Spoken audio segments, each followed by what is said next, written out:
Hello and namaste to everyone. It's me Kiran Kakural. Today I'm going to recite my short poem Nature. Nature, the center and source of food. It shapes all for the sake of good. Preserving it does nothing harm.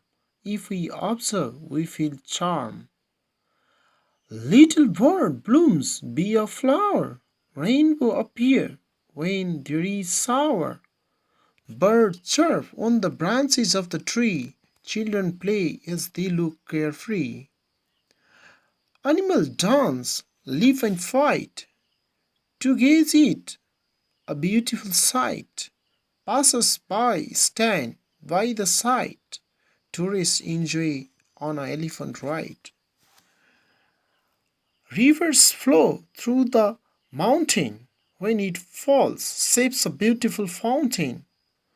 Mother of all living creature is known than the nature. Thank you.